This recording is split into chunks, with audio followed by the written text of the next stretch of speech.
Hey there, super sober heroes. It's your host, Sober Steve, the podcast guy, talking in today, one day at a time, with 1012 days sober. And today we have a very special guest, Jim G, who has over 4 decades of sobriety and is living proof that getting sober is just the beginning. I consider him a sober hero not only because of his success, but because of his resilience, his strength, and the way he held nothing back at all during our interview. And I am very happy to share it with all of you in a moment. But first, I also want to share that I am grateful for not just one, but two opportunities to share my experience in new ways this past weekend. I've shared my recovery journey and my sobriety journey on here multiple times, as well as also in meetings and other places. Sobriety, as well as my podcasting journey, are two things that I talk about on the regular. And this past weekend, I got the opportunity this past Saturday to talk with Also Youth, which is a youth organization for the queer youth in town in Sarasota and Bradenton. That's a safe space for them to come for after school and weekend programming and events and to build a community of their own where it's safe and welcoming. I've been volunteering there recently, and I had the privilege of being asked to talk with them in their youth leadership program about what leadership looks like. And so I shared a little bit about what my experience in corporate leadership looked like over the past decade, as well as starting my entrepreneurship this past fall into winter. And it was really rewarding getting a chance to talk with them about the coaching concepts, about the masks or the personas that we kind of wear out in public. I know that a lot of us alcoholics can relate to wearing that perfectionist mask out where places we go, trying to be perfect. Other common masks that we might wear are the expert, the person who knows the answer to everything or can always be counted on if they're the perfectionist or the hero. The soloist, the person who can do everything on their own and doesn't need that community. And it got really exciting as the kids started sharing, the masks that they find themselves wearing on a daily basis, like the everything is fine mask that they wear when they don't feel like they're fine and they don't feel like they can share it with their family or their school, and the perfect child mask that they often find themselves having to wear. And it was great getting to hear how they talk about how having places like Also Youth and having guests like me come in help them kind of know that it's okay to find these safe spaces to let their masks down and to just be their authentic selves, and they can come in and they can experiment with their gender and their pronouns and their sexuality in like a safe environment where it's just talking it out with peers who won't judge them and adults who won't judge them. And it's been fun being a part of it, and I'm glad that I had that honor. And then I went from that to the following day on Sunday. My Pastor Dan, asked me to talk at Storyteller Sunday. Our church once a month has the pastor interview two members of the congregation up on stage to kind of share their story with the rest of the community. Being that I'm newer to the congregation, I was invited on Friday. Of course, I said yes because I never turn up or turn down a service opportunity of any sort, and it was really inspiring getting to chance to do that. I am working on getting the audio, so if I do, you best believe that it either will be a bonus episode for everyone or at the very least a patron episode. But it was a great opportunity getting to share my story with this congregation that's ended up meaning so much to me in such a short amount of time. So I'm very thankful that after spending so much time talking about my podcasting journey or my sobriety journey, that I got a chance to talk about my leadership journey and my religious journey, which are like two journeys that I never thought I'd really be sharing about. But both of them, the people and the audiences that heard them got a lot out of it, and it felt real good sharing. So I'm grateful for that. That was a great experience. But enough about me. I will let you all get over to the show because, as I mentioned earlier, Jim was a joy to interview. So I'm very excited to share that with you and everyone else. Here is Jim G and my interview with him. Hey there, listeners and viewers. It's Steve here today with Dr. James Gigliello. Hi, James. Hello.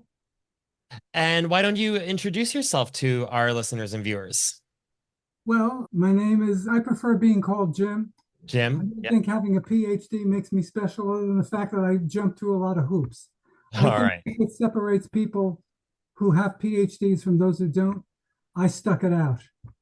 There you go. Excellent. Well, Jim, why don't you introduce yourself then? Tell us a little bit about how we found each other. Oh, I'm on a number of Facebook groups pertaining to AA. That's always been my drug of choice is booze. I tell people all the time that I've got 60,000 dealers in the United States and I can do it legally. Mm. I don't have to call up my dealer for crystal at 3 o'clock in the morning. I can simply go to the nearest Publix and get whatever I want. It makes things a lot easier that way because it seems that in our society, when you're drunk and you're fun, it's okay. If you're doing crystal meth or you're doing benzos or you're doing pills or you're doing mainlining, injecting, oh my God, he's injecting, he's doing it. Oh, he's drunk. That's okay. Let it. That's good. He's so much fun when he's drunk. Give him some more. So I never had any issue, except I was very young when I was 13 when I started, 14.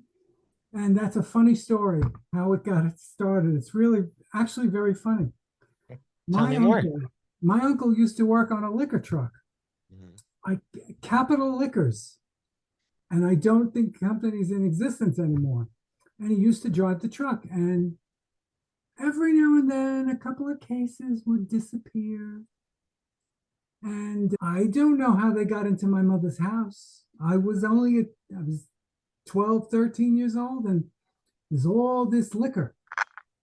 And, I see people drinking that were adults and they seem to be having fun. They're goofing, the lampshade on the head, dancing on the table. I thought, I want to have some fun. And it started like that, innocently. And because there was so much booze, nothing was ever missed. I mean, it was a substantial amount. And here's the funny thing, my parents did not drink. Oh, really? No, they saved it for when we had parties, and we had gatherings all the time we lived in an apartment in Brooklyn, and there were gatherings, my birthday, Christmas, New Year's. So people, what would you like to drink? Would you like champagne? Would you like a cocktail? Yeah, it was that type of thing. It was very, very middle America, very normal to do. As I said, my father, teetotaler, mother, teetotaler. I don't know where the hell I came from. I don't even think it was the milkman, because by that point we weren't getting milk delivered anymore. But we did when I was very young. I don't I don't know if that's an important part of the story to figure out where it came from. It just came. And I liked the feeling. And so by the time I was 13, 14, 15, up to 16 is when I came out of the closet. Actually, I flew out of the closet. I was never ashamed to be who I was. My mother was the one that actually told me one day, we're in the store, because, I was the only child, and she always took me shopping with her. And she said, you know something? She says, I always notice that when we're going on the cash out, the checkout line, you never look at the girls. You're always looking at the guys. And I went, you are absolutely right. I am looking at the guys. She said to me, you're not one of them. I says, I don't know. What is them? I was a very, I should say, arrogant, precocious, forward, because my mother taught me to be that way. She wasn't very religious. She wasn't very spiritual. So it was like, yeah. I said, you got it right, Ma. I like looking at the boys. I don't like that because I hope to have grandchildren one day. And she said, you're the only one. I said, well, I don't think that's going to happen. But because back then we didn't have marriage equality, transgender people's, switching genders. We didn't do any of that. Mm-hmm. So it was like, you were a guy, you were a guy, you were a girl, you were a girl. It was that simple. So that's basically my coming out story. And because of that, I used to hang out in the village. I used to take the D train. I used to take the R train from Union Street to DeKalb, switch over to the D, and then go to West 4th Street. And then I'd walk over to Christopher Street, and I was home. I was with people who understood me. Nobody made fun of me. I was underage. So another funny story, I used to get into the bars because you had to be accompanied by an adult, which at that time, it was either 18 or 21. So I promised the guys sexual favors if they let me in. And of course, I was so cute. Mm-hmm. And they let me in. And then when I got into the bar, I'd run away because I didn't want to go to bed with these guys. I just wanted to get in. Mm-hmm. And the drinking continued there. So that's my beginnings. Yeah, and I mean, I hear so many stories about how it oftentimes coming out in the places that you go or gay bars, no matter how young or old you are, when that comes, and that we all start because it's fun. When did it change from being fun to having problems? This is where my story is very different than most people. It was always fun. Mhm. I liked it. I was popular. People like to be around because I'm very much an introvert. I'm single. I won't go up to a guy no matter how attracted I am to. I just won't. And maybe that's why I'm still single. And I've been single a long time. I am not a very aggressive, assertive person when it comes to that. I'm very shy and to my detriment. But when I had a couple of drinks in me, I was the life of the party. I was the guy with the lampshade dancing on the bar. That's how I got involved in porn, escorting, modeling, dancing. Was drunk, buzzed, whatever name you want to call it. And funny, I remember the very first time I was in college. I was going from my house, taking the train to DeKalb Avenue to go to Long Island University to take a summer course. So I was on my way back. I took I went for 10 weeks. So I was on my way back home. So I'm waiting on DeKalb Avenue and I had to go to the bathroom. I had to use the restroom. And I thought, I'm never going to make it home because the subways only came every 10 or 15 minutes. It was non-rush hour. So I was near waiting for somebody to come out because the bathroom was locked. So this guy comes up to me out of the clear blue and he goes, you're hot. And I'm like, oh, thank you. I didn't think anything of it. He goes, I'll give you $50. Just stand there and look pretty. Let's go in the bathroom. I said, you'll give me $50 to stand and look pretty in the bathroom? Now, mind you, this was a long time ago, so it's not the way it is now. So I'm like, you want me to stand in the bathroom with you and you're going to give me $50 to stand there and look pretty? He said, no, you have to drop your pants. I said, oh. So I'm like, well, I ain't doing anything back to you, sweetheart. And he goes, not asking you to. You're a hot thing. So just stand there. All that dark fur on your chest and you got all that facial hair. Just stand there, drop your pants, and let me do my work. And I said, you're going to pay me. He gave me a $50 bill. He goes, now do you believe me? So I went into the bathroom with him and I thought, I got off and I didn't have to do anything. What the hell's wrong? What?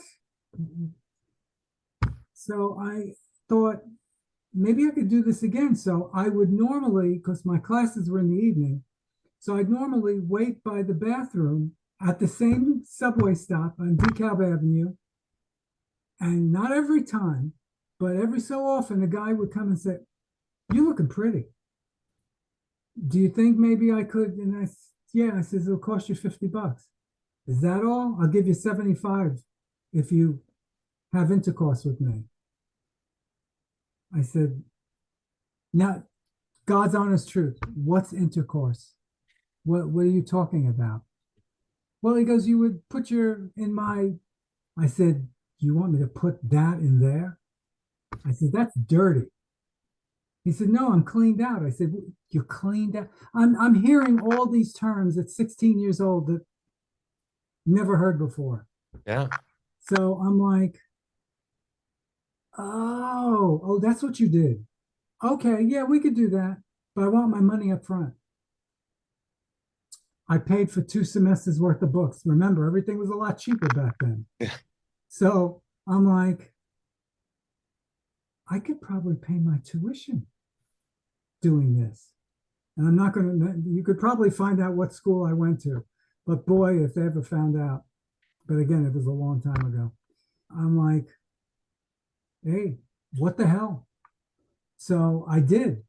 And it got bigger and bigger and bigger. And that's how they scouted me. A porn director, producer, porn scout was asking, would you be interested? That's when the drinking really got serious because I couldn't do it. I couldn't do it unless I was buzzed. Mm-hmm. The escorting, I wasn't because I had just come out of class. And it was like maybe 9, 10 o'clock at night, and I was going home on the it the D or the R? One of those trains. That's right. The D ran local at that time. So I'd be waiting for the train and I'd say, I'm going to stand by the bathroom hoping I get lucky or I can make some money. But the escorting, I mean, the porn was a totally different bag of shells because I had to perform. And the only way I could perform is when I'm buzzed. I couldn't be drunk because it wouldn't, we did not have the blue pills. We did not have the injections because there's an injection you can put in your penis called Trimex, which is what they use now. And it'll stay erect for 8 hours. But we didn't have that then. And so we had what they called fluffers. We had a couple of guys in the corner, and when we couldn't maintain that erection, we had a guy come from the side that we thought was attractive to get us hard again.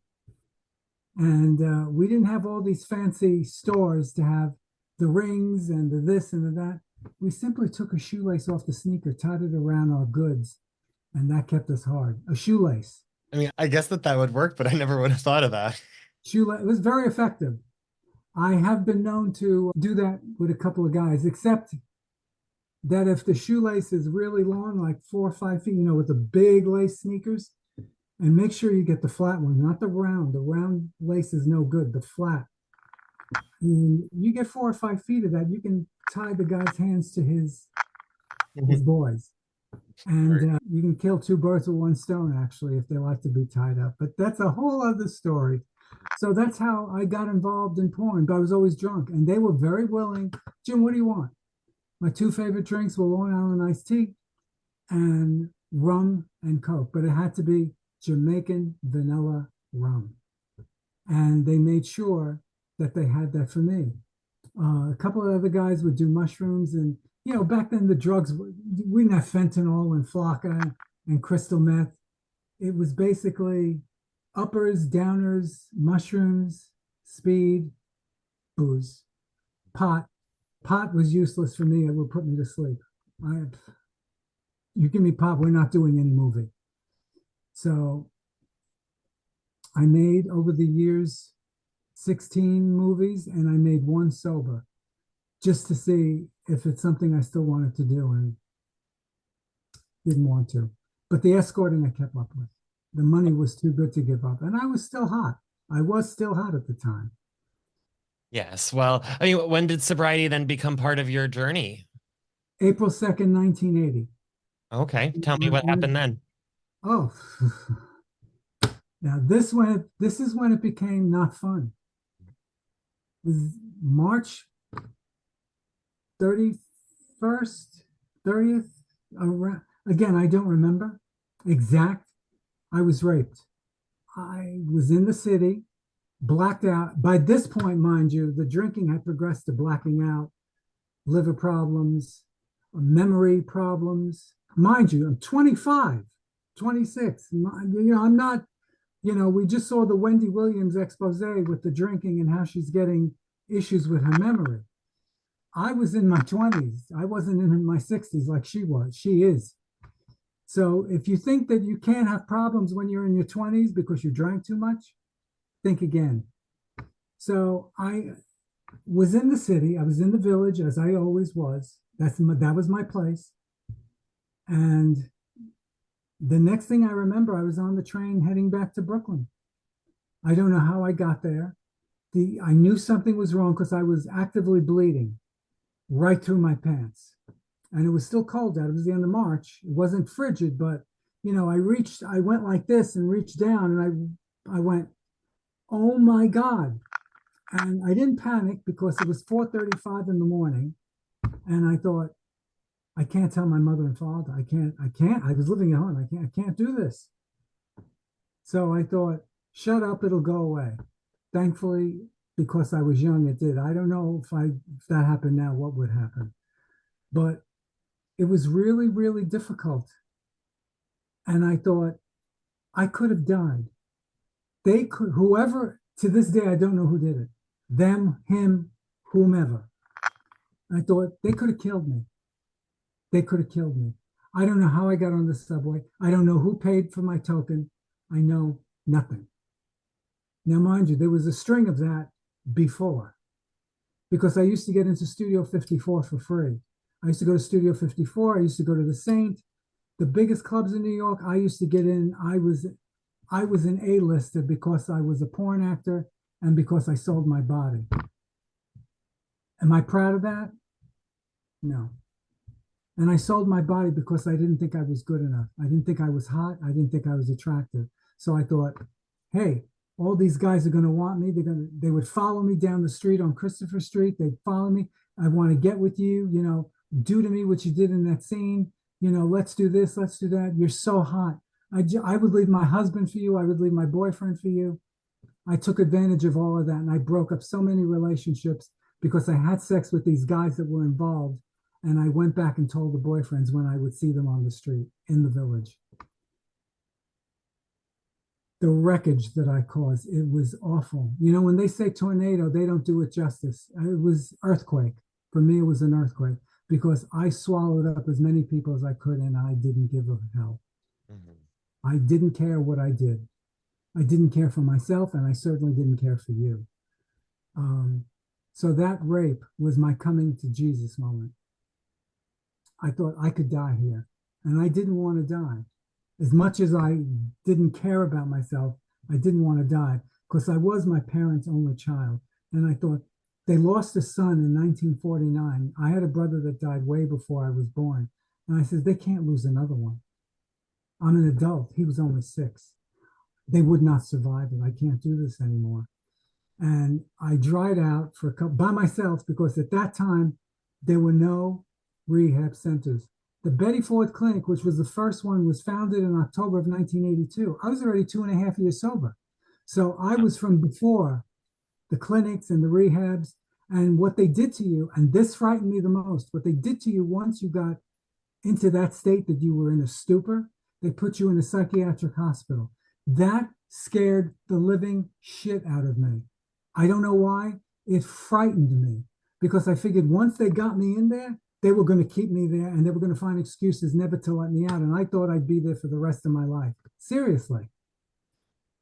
That scared me. Not enough to stop, but it scared me enough to be careful. I never drove from the village to Brooklyn. I took the train because you can't arrest me for being on a subway drunk. In the New York subway system at 4 o'clock in the morning when the bars closed, everybody who was on the train was drunk. Women, guys, young kids, older people. So they don't arrest you for that. They will put you in a hospital till you dry out.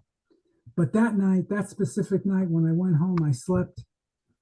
I just remember being sick to my stomach and having the bucket. My mother knew I was drunk, but that was okay. I was drunk. That's okay. I was drunk. I was doing what every young guy with lots of testosterone does. Gets into fights, gets laid, drinks. Perfectly normal. And I had been going to meetings since October of 1979, but I kept relapsing every couple of days. Then I became a joke. One of the guys and I went to straight meetings. There were no LGBT meetings in 79 that I knew of. And so I'd go to these meetings and there was only one a day and everybody was smoking Marlboro Reds because that's when you could smoke indoors. It was still cold in New York at the end of March. And some guy knew me said to me, for such a smart young man, Jim, you live your life really stupid. You're stupid. So, the old adage of doing the same thing over and over again, expecting a different result is insanity. He said to me, no, it's not insanity. And I'll tell you why, my young man. I said, why is that? Mike. So I said, Mike, why is that? He says, you know why? Because if you go around saying you're insane, it takes the responsibility off of you.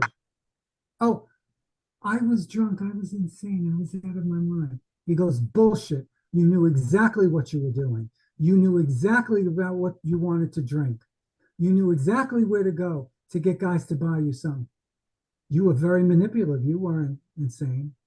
He said, insanity isn't doing the same thing over and over again, expecting a different result. It's stupidity. You're stupid. So the name sort of stuck. I was stupid. And I was known in the bars as Top Shelf Jimmy because under the delusion, as we love to manipulate our truth so we can drink, I was, well, wait a minute. The Long Island iced teas were like 13, $14. I said, give me what's up there. How did I do that?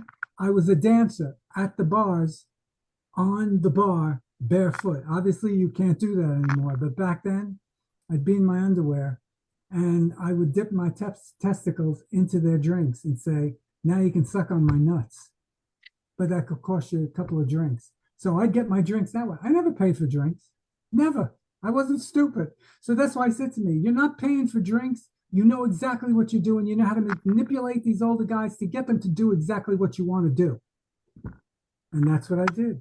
And I would dance on the bars until 4 o'clock. And I probably think that's probably what happened the night I got raped because I was dancing on the bars pretty consistently. The porn was sporadic.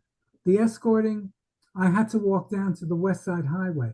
And remember, because I was escorting in the street, getting into strange cars, I was dead ass sober because I thought, you ain't going to roll me, man. You ain't going to roll me. Because if you try that, I'm going to kick your ass in the car, bitch. You ain't rolling me. This is my money. I made it fair and square. Try and take it away from me. You're going underground 6 feet, bitch. So I was sober. So the escorting was never a trigger, it was the porn. So it had to have been, again, to the best of my recollection, it had to have been I was dancing at one of the bars, on the bar, and making money, and somebody took me home, or one of those little seedy hotels on the west side in the village. It was very seedy back then. Mm. And I guess that's where it must have happened. Again, I don't know. But you know something? If in the sound of my voice somebody recognizes this story, I want to thank you for doing what you did. You saved my life. Because I don't know what would have happened had I not gotten raped. You were the reason that my life changed, and I want to thank you. Whoever you are or whoever you were, if there was more than one, you saved my life. And I want to thank you from the bottom of my heart because you forced me to look at myself in a way I didn't want to look. Thank you for being so vulnerable with that. I mean, that this traumatic experience happens, but it acts as a wake-up call. How did your life change after that moment with your sobriety? Well, the relapses just stopped. The wall was up. That was it. That was it. As I said, the biggest problem that I had, and I hear this from people who use meth a lot, you have to separate the sex from the drug. So for me, to be the life of the party, I had to be buzzed, and I had to, yeah, man, I'll just fuck your ass real good. Yeah, come on. The Italian Middle Eastern guy will do your ass good because I got a big one. So that all stopped. So what you just heard from me, I would never say to somebody. Although I'd probably get some action, but no, I don't. That's not the way I want action. I was gonna say, I'm sure one or two listeners perked up. Perked up when I said that. But if that interests you, I'm single, so I can hook up with you. So I am single and I am available. But that wasn't who I was as a person. And I was treating people like crap because I felt I was crap. But when I got sober, there was no more relapsing. I don't remember if there was 90 meetings in 90 days. I don't remember hearing that. And another thing, we did not have the daily reflections. There were no daily reflections until 1996. Wow, those are more recent then. Yeah, it was the 12 and 12 was there, but I didn't do that. In fact, this is my version of the big book. Mm-hmm. If you look just the way it's indented, Alcoholics Anonymous, this was given to me at that meeting, and it was written in 1955 with the 16th edition, 16th printing in 1976. I don't have the third or the fourth edition. This is my go-to. This is the second edition. And if you look at the pages, they're brownish yellow. So that'll give you an idea of how much I've used it. And I still have my chip. It's in the other room. I still have my chip from. Would it be okay for me to run and get the chip? Because I'd love to. Sure. That's Bill W. and 24. Dr. Bob, solid bronze, and on the other side, I'll read it. It says, "Rarely have we seen anyone fail who has thoroughly followed our path. This chip has been with me for almost 44 years.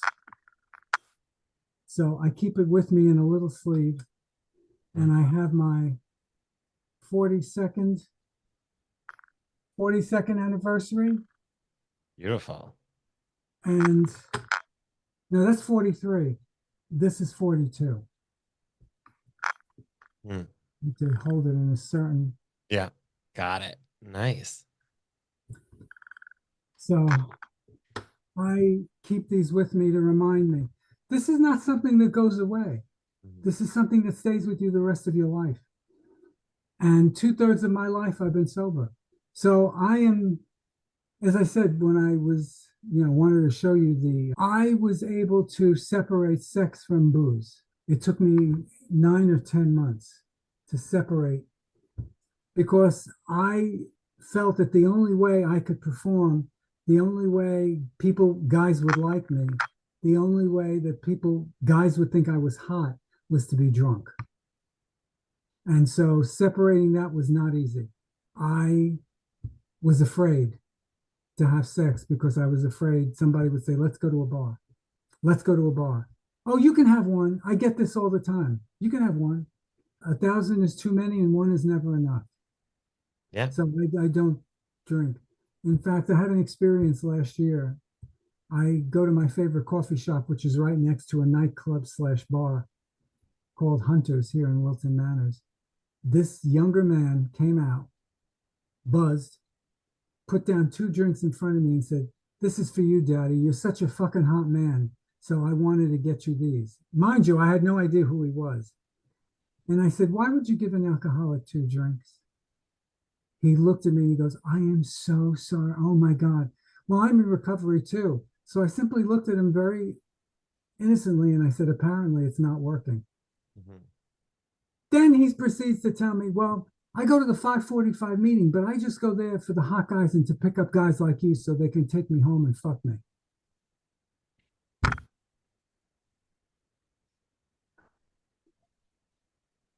I thought, don't react. Think about what you want to say and respond. So I said, "Well, there's nothing wrong with wanting to have sex. Nothing wrong. You're single? Nothing wrong with it. You like getting fucked? Good for you. However, we're at a meeting trying to recover from a disease, and your only motivation is to get laid with hot guys. So the drinking that you're doing tonight, do you think that's a good idea? Do you have to take, do you need a cab home? No, I live in the neighborhood." I said, "Do you really want to do this?" So after talking for a half hour, he took the both drinks, emptied them out into the parking lot. He goes, "I'm going to go home. You're right. I have a problem." And so I gave him my number, never heard from him, but I gave him my number and I said, "You can talk to me." I said, "Because you're worth having a good life. You're worthy of a good life. You don't need to do this. You don't need to run away. You don't need to be something that you're not, because people will love you for who you are, as you are. They love you now as somebody who's drinking to excess. They're going to love you when you don't drink, and they're probably going to like you better." Yeah. He started crying. And I talk to a lot of people because I feel it's important to pay it forward, because I had wonderful, wonderful men that have since died. Many of them were my age back then. And the other bunch that died were those who had AIDS. I lost everybody. Remember, I got sober in 1980 and the AIDS crisis really began in 81, 82. But I'll go on record as saying that even though the virus was discovered in 1981 of June, people were dying of this in the 70s. When I was escorting and hitting the streets of the village, A lot of those poor kids, those escorts that didn't have a place to go, were getting KS lesions and pneumonia and dying. It just wasn't reported. So I can tell you for a fact that the crisis may have officially started in 81, 82, but I can tell you for a fact, as far back as 1975, I remember people, oh, Joey died of pneumonia, but it wasn't pneumonia, it was pneumocystis, the HIV pneumonia. They just didn't say that. They just said, oh, yeah, Joey died of pneumonia. Oh, Mike had these bruises. I think he was beaten up really badly by some trick that went bad. He wasn't beaten up. Those lesions, if you look up Kaposi sarcoma, they look like bruises that somebody punched you. Like I had some blood work done on my arm, and you can see KS looks exactly like this, but much deeper and much bigger. And except this is now fading away. They popped a vein when they took blood out of me because I take care of my health. Yeah. So those lesions were not from getting hit, although that's what we were told. Oh, yeah, Steve got hit. The trick going bad, got to the hotel. The guy wasn't hit. He had AIDS. He was getting symptoms. And this is as far back as 75. There weren't. Go ahead. I was gonna say, and then like you enter sobriety just before or as this is happening. How did that go, or like how did that affect you, especially were you still doing escorting? Yes. Yeah, so tell us what that was like, sober escorting during the My AIDS God. epidemic. I was so fucking angry that I was watching all these people die. And I was watching all these goddamn Christians saying, you got what you deserved. I left Christianity. I spit on the religion. I spit on it. Because if you're going to tell me that your God does this to people, he ain't no God of mine that I want, honey. My God is compassion and love. I says, if your God is hatred, then it has no place in my life. What I did, you're going to laugh. I only would hook up with men that were married to women. They had to be more careful. They certainly didn't want to bring AIDS home. So they would look at you, they'd say, take your clothes off. And they'd look at you and go, oh, okay. Yeah, you're hot. Yeah. No marks. You've been sick. You haven't, like they would do this little inventory. Although it was meaningless because you could have the virus in you and not have any symptoms. Yeah. So, you can look good, but that don't mean crap. So I always passed the test because I didn't know it, but I didn't have it because the first test came out 1986. And I went for those tests and I came back negative. And the test took 2 weeks. And a bunch of us went to get tested at my doctor's office. Dr. Kenneth Unger, Sheridan Square, round the corner from the Monster in the Village. And he was my doctor. I've got a good memory, man. And he said, you're not positive. I mean, that's impossible. What do you mean I'm not positive? I'm not positive. Do another test. Do the second one. You're not positive, Jim. And I had had sex with people that had AIDS, full blown.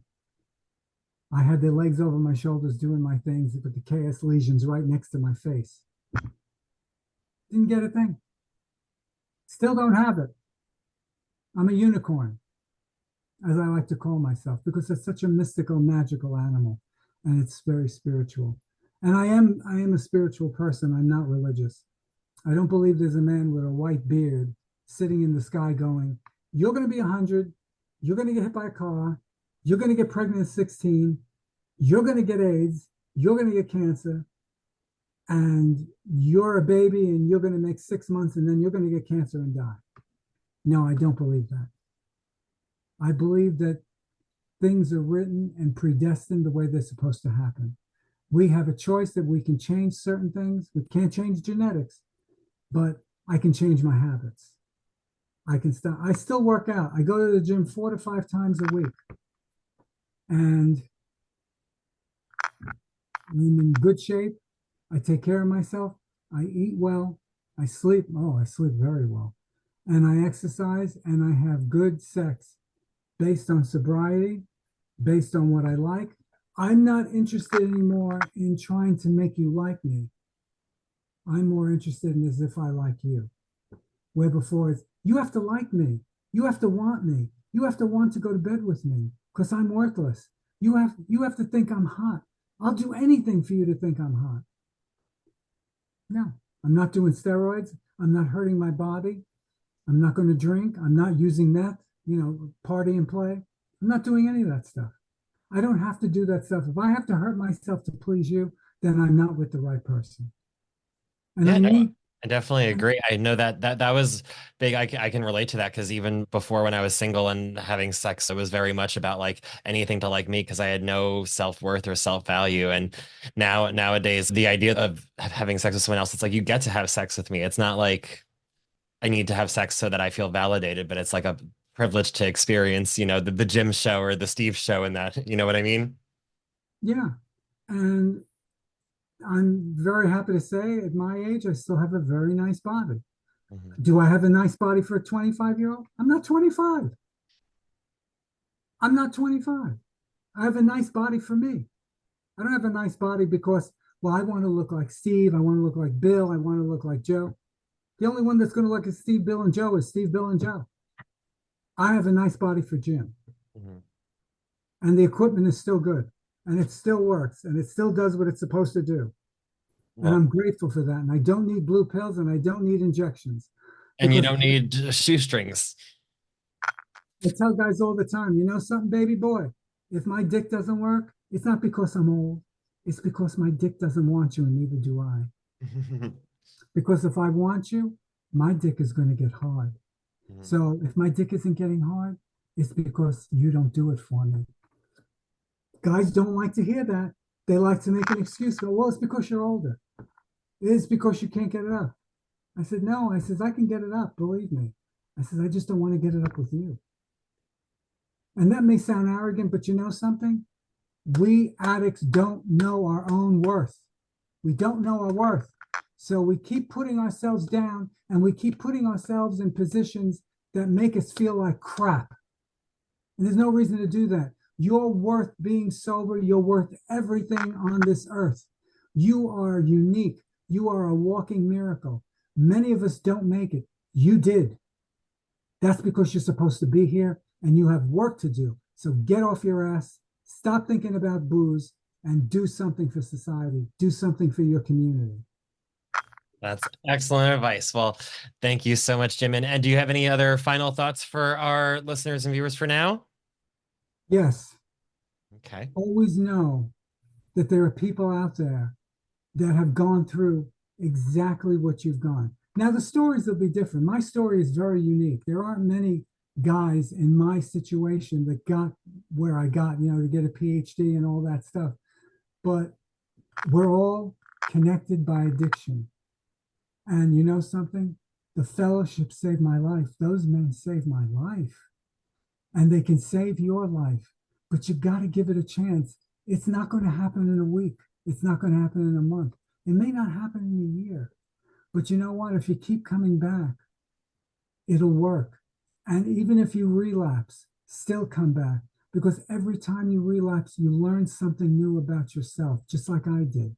I'm no different than you. If I can do this, you can do this. Get a good sense of who you are. Be proud of who you are. Don't let shame overtake your life. Never be shamed. You are enough. Please, above everything that I've said in this podcast, please remember you are enough. You are worthy of a good life. And don't let anybody put you down for any reason. Be proud of being LGBT. Be proud of who you are. And you know what? I'm proud of being an alcoholic because it's part of my story. And I'm not throwing it under the covers anymore. Be proud of that. Own it. Tell your story because you're going to help somebody else coming up after you, just the way I've been helping people for decades. So please don't give up. Excellent. Thank you so much, Jim. You are an inspiration, or as I call on the podcast, you are a sober hero, as are everyone listening. If someone listening wanted to connect with you, what would be the best way they can find you? My God, I'm all over the place like horseshit. as I like to say. You can find me on Facebook, Okay. I will but put your Facebook information in the yeah, show notes so people can find you on Facebook. it's James John Salvatore Gigliello, and I'm on Instagram as Scruff Doctor Scruff Daddy or Doctor Daddy Scruff, one of the Doctor Scruff Daddy, I think it is. And it's okay if you call me daddy because I own the fact that I'm an older man. I'm not a kid. I'm not Steve's age. I'm not a baby. I'm not 25. Own who you are. Be proud of where you are in life. Don't let being gay make you feel ashamed for being older, for having wrinkles, for having gray hair. Be proud of that because you know something, honey? None of my friends made it. I did. So you're not going to shame me because I'm older. I'm going to own it. Excellent. Well, thank you so much. I'm sure I'll have you back on for a topic episode real soon, but I wanted to make sure everyone got to really get the full gym experience. So thank you for that. Well, they really didn't get the full gym experience unless they're with me personally. If you're going to do it. Different kind of we'll do the podcast version of that. We Okay. can, I'm open to that too. You know, you can take the boy out of the porn actor, but you can't take the porn actor out of the boy. Well, there we go. Well, we are after we stop recording this for the main episode, we will do our patron episode. So let's see what happens over there. In the meantime, thank you so much, Jim. Thank you. Bye.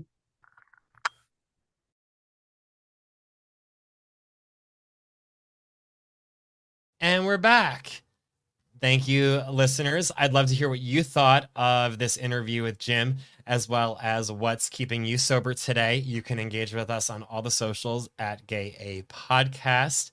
And make sure to tune back in next week. Make sure you're following us wherever you're listening so you get that notification next Thursday when the new episode lands with JPG and Tim T, as they both come on to share how far they've come in their sobriety. You get to know two new stories, as well as they both share their relationship to physical fitness and sobriety as well. So two great interviews. I already had them, so I can attest to that it was really excited to share them with you next week as well. So until then, though, sober heroes, stay super and stay sober.